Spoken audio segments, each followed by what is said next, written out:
Good afternoon. My name is Ed Sachs and I am president of my collaborative team. Welcome to this special CollaborEAT session. After today's webinar, we will email you a certificate of completion for this webinar. And on the bottom of your screen, you'll see a chat button. If you wish to ask questions, please do so through the chat.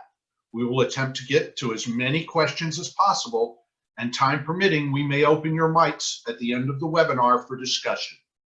If you're having any issues, please post to the chat and our webmaster will respond, or send an email to webmaster@mycollaborativeteam.com.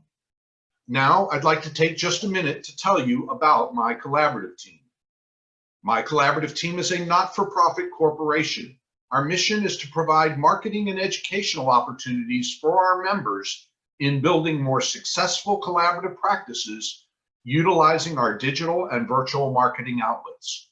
The main goal of my collaborative team is to be the leading publisher and producer of collaborative process content and to be a marketing partner for our members. We provide our members the confidence, assistance, and platforms they need to distinguish themselves as collaborative professionals. And coming up 2 weeks from today, on June 16th at 3 p.m. Eastern Time, we will have our first CollaborEAT Roundtable. Join Kevin Scudder, Brian Galbraith, Joran Jenkins, and Rebecca Fisher as they answer questions from 3 practice groups from Nevada, New Jersey, and Florida about how to market the collaborative process and how to make cases. That's Tuesday, June 16th at 3 p.m. Eastern. We also invite you to check out our website at www.mycollaborativeteam.com. We hope you'll join us and support what we are doing. And now it's my pleasure to introduce our CollaborEAT host for today, Rebecca Fisher and Dr. Candice Saketku. Rebecca Fisher is an accomplished collaborative family law attorney and a founder of my collaborative team. She practices exclusively in the areas of law affecting families and children, including probate, guardianship, trusts, and estate. Becky is AV rated by Martindale-Hubbell and was named as a Florida super lawyer for the past 6 years and was listed as a top-rated lawyer by the Miami Herald in 2015 and 2018. She graduated from the University of Redlands in 1979 with honors, receiving a BA in psychology.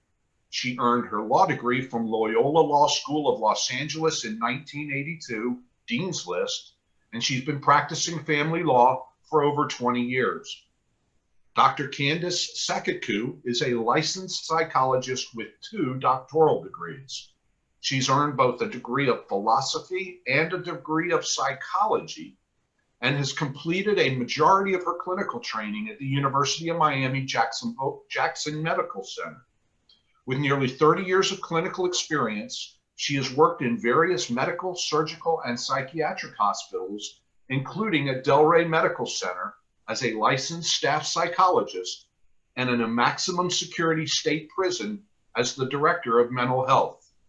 In addition to her clinical practice, Candice is a Florida Supreme Court certified family mediator, and having received advanced specialized training in collaborative divorce, she additionally provides services as a neutral facilitator.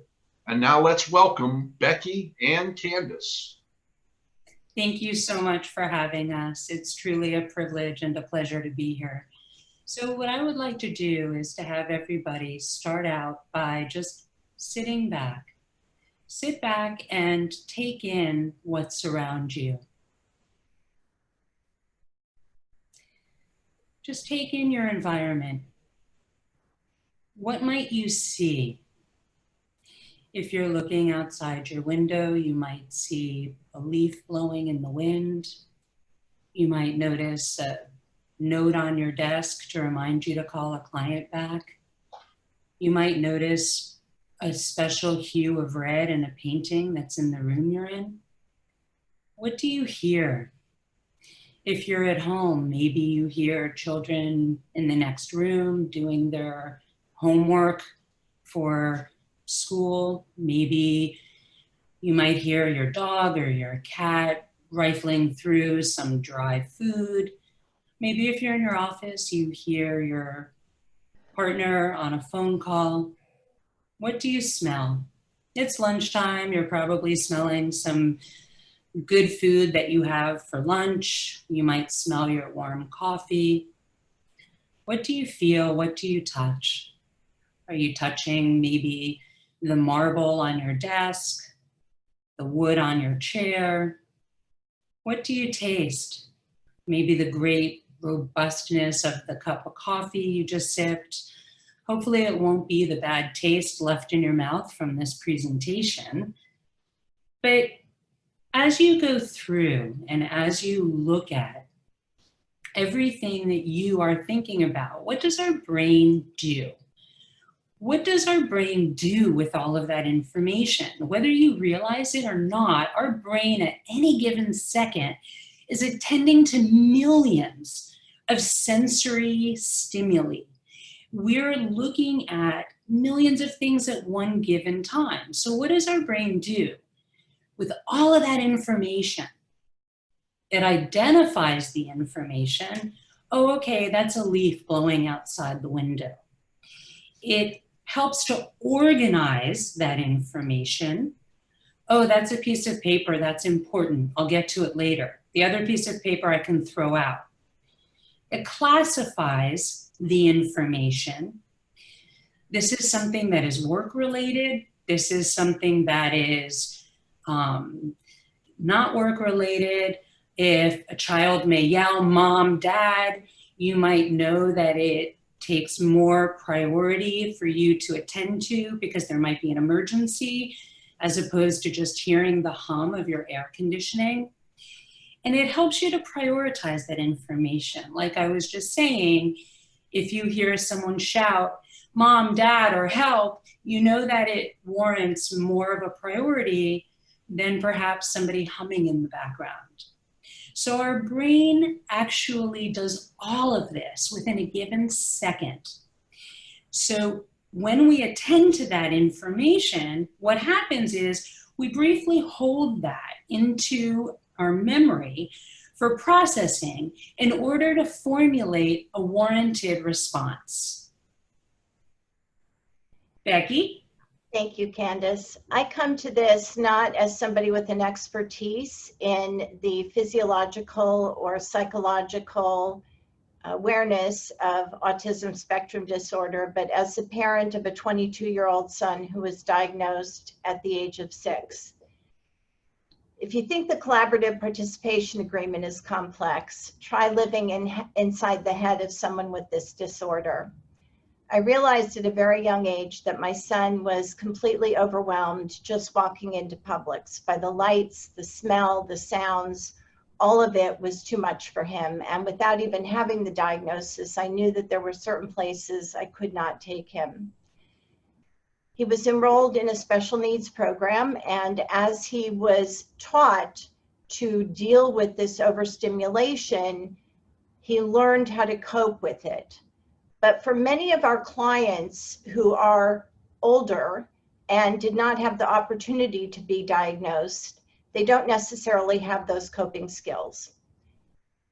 There's a show on Netflix called Atypical. If you haven't watched it, you would be doing your clients a big favor to start the show, because even though I have lived with a child with the diagnosis, been involved with his special needs school for 14 years and chaired the school for 2 years, there's something new that I learn every day. I watch it because I'm doing it on auto speed right now to catch up with where my son is. And I will get into some of what I've learned from that show that I didn't know even though I've lived in that world. So all of this by way of saying that when I sit with a client who I believe or have been told has the diagnosis, I can appreciate what all of the input of information, not the least of which is just trying to read a participation agreement, can do to that head.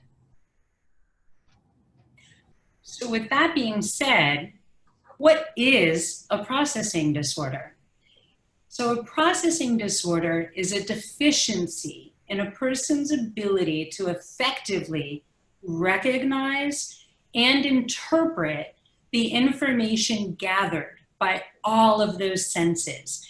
You can have an auditory processing disorder, you could have a visual processing disorder, you could have a sensory processing disorder.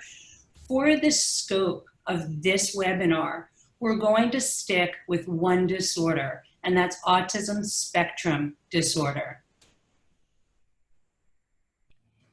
Becky? Mentioned earlier, the intake of information, whether it's auditory or whatever sense it is, can be completely overwhelming. I have one client in particular, and just by way of statistics, 2 out of 4 cases I brought in December in the collaborative process have a spouse with autism spectrum disorder. So that's 50% in just 1 month. In this case, my client did not share with me that he had this diagnosis. It came to me through Candace, who was our facilitator on the case. But once Candace called it to my attention, I became acutely aware that she had to be right. I am not somebody that can make that diagnosis. And so I have to count on either the other spouse, my client, or the mental health facilitator to clue me in that what I'm seeing is in fact that diagnosis. I don't ask a client if this is what they have. Once I recognize the symptoms though, or am told that in fact that's the diagnosis, I have to be very sensitive to what's happening. To give you an example, we were on a Zoom call, and I believe that the Zoom calls exacerbate rather than alleviate some of the stress, because they're sitting in a room, sometimes with headphones on, trying to attend to what's happening on the screen. They don't have the ability, because they're on the screen, to do the fidgeting that they would typically do in a meeting, or get up and leave the meeting, or take a break, or don't feel that they can take the break that they would take in an in-person meeting. And in this case, my client was so overwhelmed by the conversation that was coming in, even though we're limited to one person speaking at a time, but just reviewing the participation agreement, just talking about the division of assets and the next step we were taking in the case, was completely overwhelming for him. He did in fact get up several times and walk around the room, but it was clear to several of us on the call that he was not attending to what was happening. And in fact, after every team meeting, after every conversation I have with him, he completely forgets what we talked about. And I have to repeatedly explain to him again where we are in the process and what's happening. And it's not an intentional act on his part to do this. He simply gets overwhelmed by being in the divorce process, coping what's happening emotionally, and coping with all of the information that is being given to him and asked of him. So we're consistently hearing about autism spectrum disorder. What is autism spectrum disorder? So autism spectrum disorder is a neurodevelopmental disorder that can cause significant social, emotional, communication, and behavioral challenges. So it's not really how someone might look that might set them apart as being someone with ASD. It's more about how they communicate, how they interact, behave, and learn in ways that are different from other people. And that's really important when you look at how do they learn. So the learning, the thinking, the problem-solving abilities of people with ASD, they can range from gifted to severely challenged. And part of what Becky was referring to with this mutual client that we have on a case, he's very intelligent, very intelligent. And that's part of what makes it a little deceptive in terms of being able to identify that there might be some underlying challenges. He's very intelligent, But again, as I said, it can range from someone being gifted to severely challenged. Some people with ASD may need a lot of help in their daily activities, while others may not. So people with ASD might repeat certain behaviors. They might experience excessive difficulty with change in their daily activities, resulting in rigid and inflexible behavioral patterns. Why is this important for us to discuss with a bunch of collaborative professionals? Well, when you have someone that has difficulty in shifting from one mental set to another, and they have black and white thinking, and they're concrete in their thinking, how do we get them to engage in interest-based negotiations? How do we get them to consider options so that we're able to reach settlement? How are we able to have them think creatively outside the box so that they can effectively partake in this process? Another thing, many people with ASD have different ways of learning, paying attention, or reacting. So in this particular case that Becky was referring to, the gentleman has both dyslexia and he has disabilities in written language, in expressing written language. So part of what we had to do was to assist him in providing the accessibility of materials probably a little bit more in advance than what we might ordinarily do. So the financial neutral on this case had to ensure that proposed ED schedules were provided earlier so that Becky could sit down and process things with him and work with him in a way that would assist him in understanding. It's important to look at how people with ASD also have difficulty with attentional abilities. With that and being taken into consideration, what might be too long of a meeting to hold with them where they completely are overstimulated and end up decompensating? Would a 2-hour, the typical time frame for a full collaborative team meeting, be appropriate for someone that has such attentional challenges? I could jump in here for just a minute, Candace. This issue actually came up on an IACP Standards and Ethics call yesterday. And if you have a chance to go to the IACP website and pull the Standards and Ethics, I want you to look at 3.2, Advocacy in the Collaborative Process. The first section A talks about our obligation to respect our clients' self-determination and recognizing that our clients have the right to resolve their issues. And the question came up with respect to how much information we share with clients. You then have to jump down to E, don't skip B, C, and D, but jump down to E where it says a collaborative professional will avoid contributing to interpersonal conflict of the clients, including when identifying and discussing the client's interests, issues, and concerns. So this becomes a very big issue in a case where you've got someone with autism spectrum disorder, because you have to make a decision as a professional, how much information is too much information. By way of example, my client in this case has asked for the emails that have been exchanged between the professionals. We know that through our participation agreements, there will be email exchanges from professional to professional that we don't necessarily share with clients. But when I was specifically asked for some of those emails, I had to make a decision about whether or not sending those emails to my client would result in additional conflict or simply overwhelm him. And I made a decision that they would not only overwhelm him, but possibly incite him and create more conflict and break down the process. So I either had to rewrite them in a way that would keep him calm and allow him to understand what the exchange was all about, or pick up the phone and call him and have a conversation and explain to him in as calm a way as I could so that he could hear me where we were in the case. And I think it's a phenomenal point you've brought up.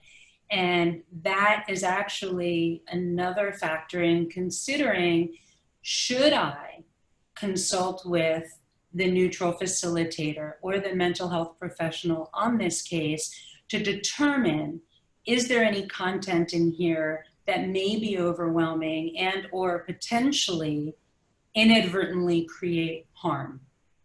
And that's part of what Becky is explaining, in the sense of, yes, we have to be transparent, but we also, with someone that has such a challenge in receiving all this information, what do we need to do to safeguard them in a way that allows them to effectively partake in this process? Was there anything else?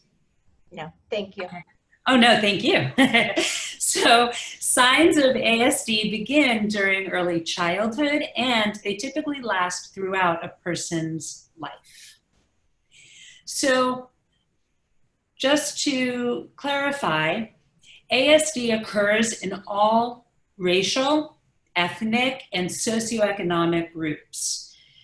ASD is 4 times more common among males, sorry gentlemen, than among females. A diagnosis of ASD now includes several conditions that were previously diagnosed separately. And this is going to be important to bear in mind when Becky talks about some of the statistics. So previously, ASD really only referred to the classic autistic disorder, which basically, the hallmark of it in the past, when we were diagnosing it, was that language was significantly impaired. And it was more so on the severe side of the spectrum, where the individuals might be nonverbal, they might have difficulty in following a chain of behaviors. But now it's important to understand that autism spectrum disorder actually encompasses the classic autistic disorder, pervasive developmental disorder, not otherwise specified, and Asperger's syndrome. So, Candace, there was a question from Nancy Pelosi. What if we as attorneys are not aware of a developmental challenge that a client may have? Do we consult a facilitator or simply treat the client in the manner I described? I think that it would be beneficial if you are noticing, for example, if a client you're having has a difficult time and I don't understand this, I don't understand this. And if you're finding that you're having a challenging time in being able to explain it and to have the person verbalize full understanding of what it is you're explaining, or demonstrating awareness of the process, you may want to consult with the mental health professional to see if something else is going on. So in Becky's case, with this gentleman, when I brought up the presence of him being on the spectrum, as we call it, it really wasn't Becky's place or responsibility to have to try to quote unquote diagnose him. She's acting as his client. However, if you're noticing some issues with regard to how they process something, with regard to, and I'm going to get into some of the symptoms to help you better understand some of the things that you can look for, and I'll try my best to not do it in a Charlie Brown teacher's voice and have it make some sense. Some things that you can look for in your clients. And if you do suspect it, maybe have a conversation with the mental health professional to see, are there ways that we can create additional accommodations for the individual to optimize his or her level of functioning throughout this process. I hope that answers it, but I will be getting into more of the detailed symptoms. Okay? just jump in here quickly? Of course. I mentioned that I had 2 cases that came in December. The Mhm. second case, the client with the diagnosis is not my client. I represent the wife. And in talking about some of the behaviors, I didn't recognize right away that this may be a situation with an undiagnosed autism spectrum disorder diagnosis. I took at face value what she was telling me about her husband's behavior. I took at face value that he was difficult and entrenched in certain behaviors, but I got a call from her about 2 months into the process saying in tears, "Oh my God, I think my husband is on the spectrum." And all of a sudden it just made sense to me that everything we were seeing added up to that. And then she went on to share other behaviors with me that had been going on throughout their marriage. And I said to her, "I think you may be right." I immediately reached out to the rest of the team and told them about the conversation I had just had with the wife. And it happened, fortunately, that the attorney on the other side who was representing the husband responded, "Now it all makes sense," because she had been having some issues with him that weren't adding up and that she couldn't get past. But the minute we understood what was going on, we completely changed the way that we were handling our team meetings, how we understood how to communicate with the husband. And because we trust one another as much as we do on the team, there was even a section in one of our meetings where the husband's attorney allowed me to turn to him and speak with him in a way that I thought he could understand. Now, I believe that because of my experience in raising my son and working with children at the school where he went. But the other attorney trusted me enough to allow me to speak directly to her client, and the point was made, and it changed the dynamic of the entire team meeting. So when this comes up, you have to be able to trust your team that somebody, whether it's a mental health professional or perhaps even an attorney or maybe even your financial neutral, has been exposed to it, understands it, and knows how to communicate in that situation. So I think it's important to understand that a person with ASD may experience deficits in social emotional reciprocity, and that can vary in range. So it can vary from an abnormal social approach and impaired ability to engage in fluid back and forth conversation. So if you're noticing some awkward, disjointed parts in what would normally be a fluid conversation, that might be something you would want to take into consideration. Reduced sharing of interests, emotions, and affect. Affect is the outward expression, the outward emotional expression that one can see. Failure to initiate or respond to social interactions. So a person with ASD may also exhibit a difficulty in integrating like nonverbal and verbal behaviors that would typically be used for social interaction, and that can vary in range. So from impaired integration of verbal and nonverbal communication. So for example, if you have your seating arrangement at the collaborative table where you have the husband and the wife on one side, you have the 2 collaborative attorneys on the other side, and you have your 2 neutrals at the ends of the table, say for example, the person with ASD is talking, and say for example, the attorney, and you would hope that everything would be transparent, but say for example, the attorney gives some sort of a look as what would normally be considered a nonverbal cue to the client. The person with ASD might have a difficult time being able to abstract, being able to understand, oh, my attorney is wanting me to hold on and wait, we'll get to that issue later. they're not going to necessarily have that ability to integrate the verbal and the nonverbal. Abnormalities in eye contact is another really important cue to look at. I know on our case, the other neutral, the financial neutral on the case, kind of identified the gentleman as quirky. And, you know, when you look at, is someone able to maintain eye contact? How is their body language? Are there any abnormalities or any variations that you might notice?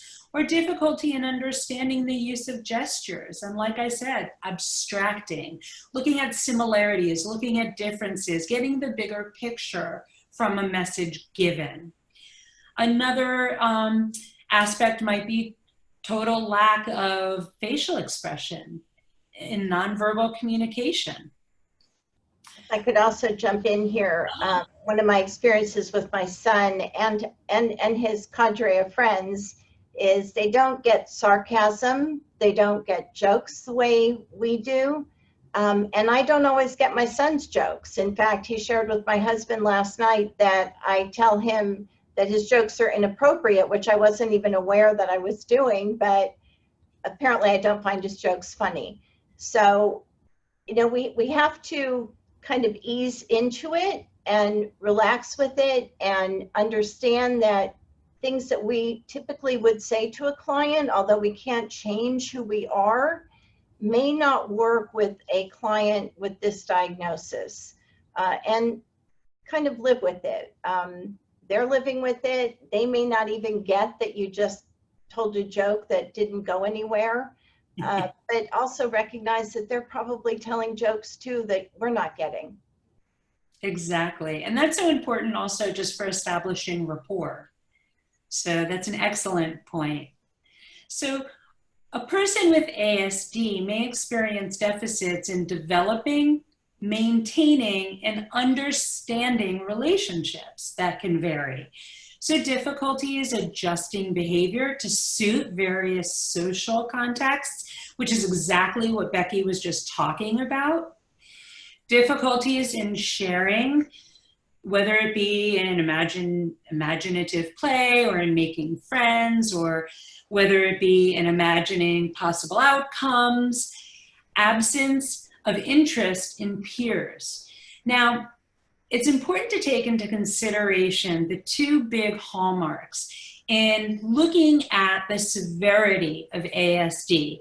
And that's all going to be based on social communication impairments and restricted repetitive patterns of behavior, which we call RRB for short.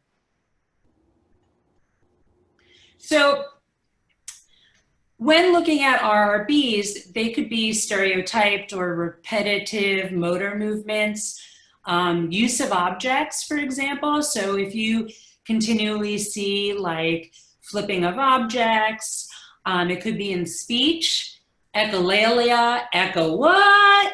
So echolalia is basically, if I were to say to Becky, so what do you think about that solution, Becky? Becky would immediately respond in a rote manner, what do you think about that solution, Becky? And that's actually being used as a way for her to process. So if you see someone, and it's not just a one-time thing, you would see that over and over again, that's also a way that they're utilizing hearing that to help them process. And that's called echolalia. You might see also idiosyncratic phrases, insistence on sameness. Here again is the inflexibility, the adherence to routines, the ritualized patterns of verbal and nonverbal behavior, extreme distress at small changes. As an example, whenever something has changed in the process or what the collaborative team might have strategized for, and there's going to be a change, Oftentimes, Becky and I need to sit down and work together to prepare the gentleman to deal with that change so that he is able to effectively participate. Difficulties in transitions. This is something that's really important in a collaborative meeting to take into consideration, pardon me. So if a person has difficulty in transition and they have rigid thinking patterns, do we need to look at the speed with which we're going in that collaborative meeting? What type of accommodations might need to be made? And I'll get a little more into that in a second. I just want to keep going in the interest of time. So again, you look at highly restricted, fixated interests that are abnormal in intensity or focus. Attachment, strong attachment to, or preoccupation with unusual objects. Excessively circumscribed or perseverative interests. So as an example, in this case, the couple not too long ago purchased a dining room table. They purchased this table at a sale. It was only $200, I believe $250 max. There's no sentimental value to this dining room table. There's no, special heirloom or anything of that nature. As we're working through developing the CMSA, this gentleman continually goes back to this dining room table. And again, it's not out of being a difficult person, it's not out of being a spiteful person, but it's again having this rigid focus and preoccupation, which is perseverative. It makes him stuck on that. Whereas Becky and I have to work with him on trying to get past that and look at the bigger picture. Hyper or hyporeactivity to sensory input or unusual interest in sensory aspects of the environment. So apparent indifference to pain, temperature, adverse response to specific sounds or textures, excessive smelling or touching of objects, visual fascination with light or movement. That's where the saying goes, oh, so-and-so found a shiny object.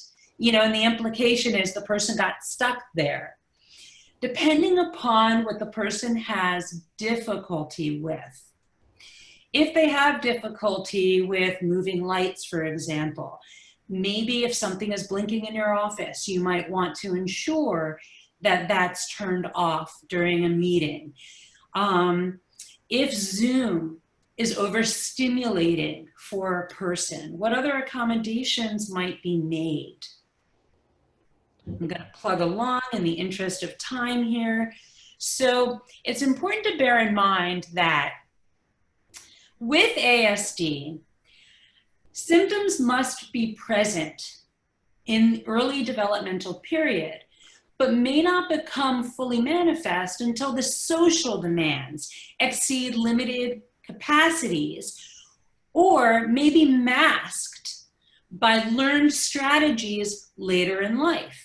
So when Becky was talking about she was not in a position to really immediately and readily identify that this gentleman does have ASD, it is really and truly because he is so accomplished in his career and he has masked a lot of his challenges and has allowed himself to optimize his level of functioning. So symptoms are, they cause clinically significant impairment in social, occupational, or other important areas of current functioning. These disturbances are not better explained by intellectual disability or global developmental delay. Okay, so that's what would have been characteristic of the traditional classic autistic disorder. So although intellectual disability and ASD frequently do co-occur, Social communication would be below that expected for general developmental level if both conditions were present. So I included this because in light of the areas of the brain that are impacted by ASD, you're going to see a lot of symptoms that would overlap in other conditions, okay? So for example, you have OCD, right? We talked about how one might have rigid thinking and be obsessive. The obsessiveness that we observe in ASD is very different than that of something like OCD, because they don't have the actual ability to shift cognitive sets.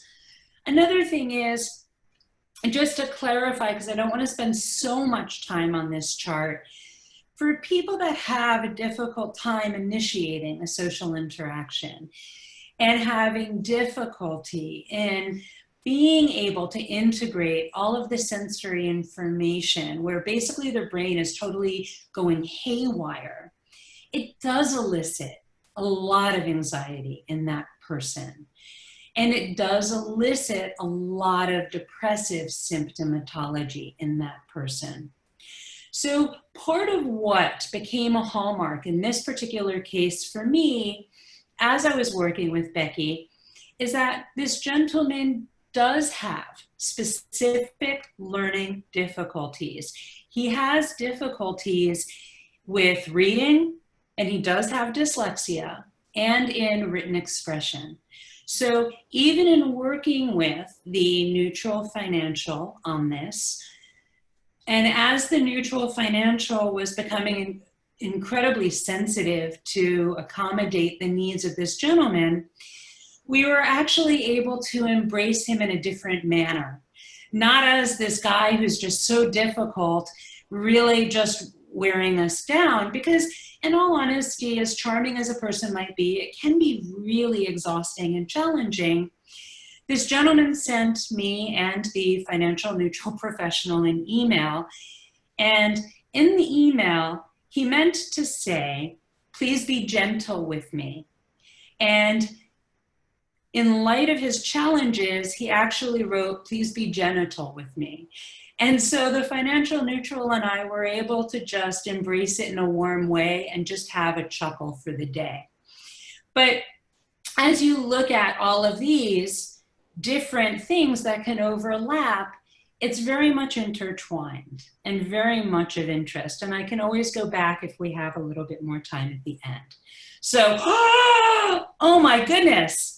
We said Neuro-Babble 101. You didn't actually think that you were going to get past without getting a diagram of a brain now, did you?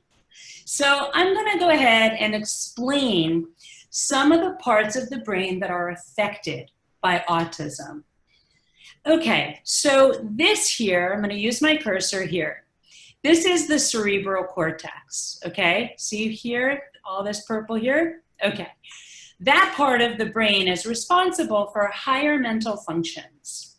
It's responsible for general movement, perception, how they perceive things and whether or not they're able to get a grasp of that rigid thinking, and behavioral reactions. So this part of the brain right here, where my cursor is, that's called the frontal lobe.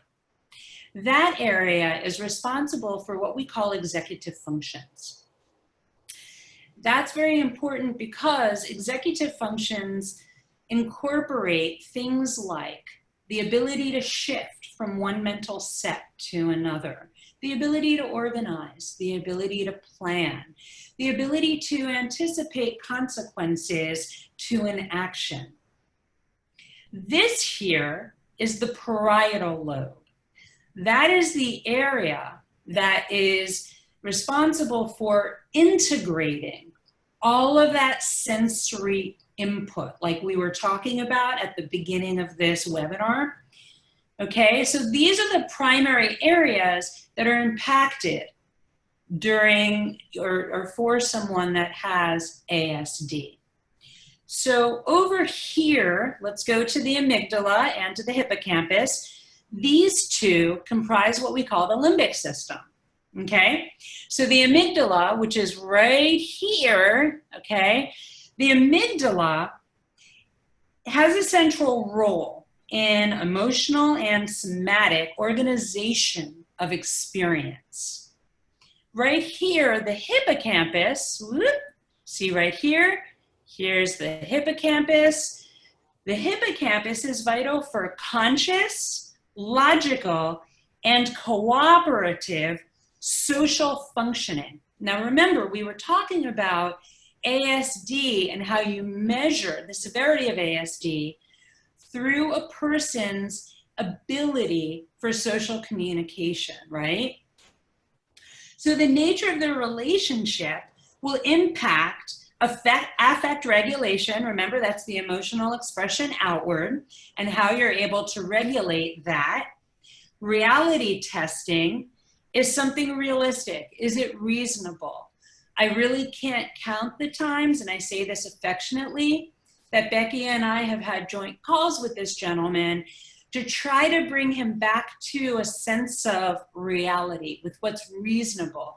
And that's not due to the angst and the pain of a divorce, but the inability to truly appreciate and bring them back to that sense of reasonable expectations, because the ability to regulate the affect is so challenged. If I could just jump in here, Candace, when we looked at this slide, Candace first asked me if I thought we should take it out, and I said no. I think this is actually one of the more interesting slides, because as a layperson, as a lawyer, I look at the size of the hippocampus and the amygdala and I think, oh my God, this client is trying to stuff all of this emotion and process everything that's happening between the actual divorce and what we're doing in team meetings and the emails and the division of assets and the prospect of alimony and child support into this little tiny section of the brain, and it looks virtually impossible. So that was my reaction to this slide. Candace, I just want to read a question from Randy Heller. How do you address someone who we believe may have the diagnosis or we're told has the diagnosis in the team meetings so that that individual does not feel marginalized and does not exacerbate the symptom because of potential discomfort or anxiety? If I can quickly answer that, and then Candace, add whatever you want. Sure. I think it comes down to sensitivity and understanding, which is why I suggested to Candace that we do this webinar. I'm accustomed to dealing with special needs families that have children with special needs. It wasn't until I had the second of these cases that it occurred to me that we really needed to understand how to deal with clients with special needs, particularly given that the generation we are most likely dealing with are not diagnosed on the spectrum. They grew up in an era where the diagnosis was not being made. They were being medicated and treated for other issues like ADD or anxiety disorders, but not autism, particularly high functioning people. So we treat them with the same degree of respect. As Candace said, people with the diagnosis are typically, that would be married and presenting in our offices, high functioning, of high intelligence. They just need to hear things and be presented with information differently. So we don't sit at the table and address things specifically to that spouse. We do it in more subtle ways. We wait until the meeting is over. We try to make sure that everybody on the team is aware of the situation and sensitive to it.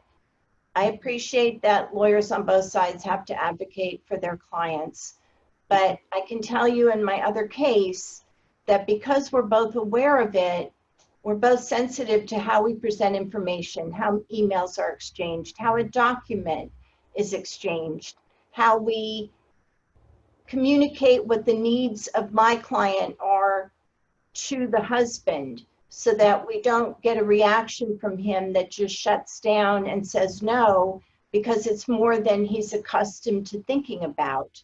I can also tell you, though, that from all of the reading I've done in this area, particularly in cases where there wasn't a diagnosis and wife, because the statistics show that husbands have this diagnosis more than wives, have been caregivers. And by the time they get to the point in time that they want a divorce, they're tired of being caregivers and don't have the patience for the behaviors that Candace has been talking about that they were able to give during the marriage. So there's a whole lot more going on in the dynamic between the two of them than just the divorce. All of a sudden, that caregiver role is not there. They may be selling the marital residence, or one of them is moving out. Husband may suddenly be presented with having to do his own laundry or figure out his own meds or do grocery shopping for the first time because wife understood that going to Publix was just too overwhelming for him. So there's so many dynamics going on that we have to be sensitive to and patient with, and recognize that the process may take a little bit longer. Bob made a very good point, and that is the collaborative process is the only place where cases like this belong, because there's no way that in litigation or in court we can be sensitive to the needs of people with this diagnosis. And I think we can also be more creative with how we approach things. You know, typically when you look at a litigated case, you know, the court in essence would be saying to a person with ASD something equivalent to that of an individual who's quadriplegic, just get up and walk. You know, it's important to be able to provide the tools necessary for any individual, but particularly with someone that has a processing challenge. All of the tools necessary for them to be able to assert their rights of self-determination. And I know we're running really short on time, so I want to just briefly say a couple more things and then have Becky go ahead and take over. Probably move on to the next screen, because I think we've got some questions coming in and I want to make sure we get to informed consent. Okay. All right. There we go. We'll go ahead there.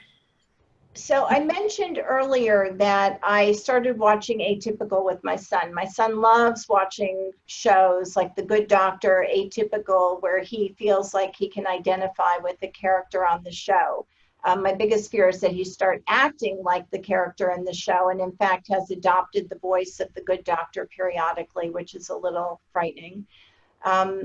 Nonetheless, in Atypical, in the very first episode, a statistic was quoted by the therapist treating the young man with autism spectrum disorder that said that only 9% of people with the diagnosis actually get married. And I thought, where did that come from? So I did a little bit of research, and in fact, that came from a real study done by the Red Path Center in February 2013 was the release of it out of the University of Toronto. And in fact, it was a small study, so I don't know that it necessarily applies across the board. And keep in mind, again, that so many adults are undiagnosed, but 9% is a really small statistic, which really goes to the issue of somebody with the diagnosis ability to effectively be in a relationship. When my son was first diagnosed, although the instructor I was talking to thought I was talking about sex, I was actually talking about his ability to relate emotionally to people. So once we clarified what the issue was, she responded to me that someday he'll meet somebody who's a little quirky like he is. It hasn't happened yet, but it may. What we're finding in our cases is that the spouse is not necessarily quirky. The spouses become caregivers, or they may become mean because they lose patience with the behavior. We're faced with all kinds of issues. So we just need to be aware of it and aware that it's going to present itself at some point in time. You just may not see it for what it is. Ed, during my collaborative team's happy hour, raised the issue of this webinar. And one of the attorneys on the webinar went straight to informed consent and said that he was very worried about signing up a client with this diagnosis, that he was worried about what the family would do if the case didn't go well. And I thought, wow, I think there was an assumption there that anybody with the diagnosis could not give informed consent. That is simply not the case. Somebody with the diagnosis absolutely has the ability to read the agreement, to understand it, but as we've said all along, you have to give them the extra time to ask questions, to process it, and eventually get to the signing of it. But it's not an issue necessarily of informed consent. And I want to remind you that to get married, you have to have the capacity to have entered into the marital contract. So if you have the capacity to enter into the marital contract, assuming nothing dramatic has changed between the entering into that contract and the dissolution process, there should not be an issue of informed consent. On the other hand, you want to make sure that the individual you're representing understands what it is they're signing at all times. Next slide. I don't need to read it to you. You can see for yourself what's involved in informed consent and the voluntariness of going through the process and signing the participation agreement. Capacity is something that in the estate planning arena we're always checking for. It would be something that you should be looking for as well in this arena, in the dissolution arena. And now we're going to open it up for questions because we're just about out of time. So do we have anybody that has any questions? None have been posted at this point. I want to remind everybody, 2 weeks from today, June 16th at 3 p.m., we're going to have a special CollaborEAT Roundtable. This is going to be a really dynamic discussion for practice groups, what kind of marketing they should be doing, how they can help make cases. So we invite you all to join us. I want to take this opportunity to thank both Becky and Candace for this wonderful presentation. It's interesting. I find that people, things run in groups. And I too have had 3 cases now in the past 6 to 9 months with people who are on the spectrum or are believed to be on the spectrum. So this was great material. We have one last question from Virginia Hager. Virginia, the PowerPoint slides will be made available if you go to our website, mycollaborativeteam.com. And to the webinars page, or to the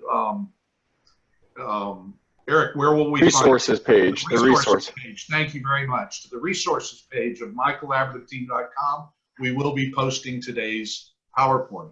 Thank you, everybody, for joining us. Let me also just quickly remind you that the event in 2 weeks will be a live presentation. We will be sending out information. You will not have to register to join it. You'll be joining us either on Facebook or YouTube. Once again, thank you very much for joining us, and we'll see you hopefully this Friday.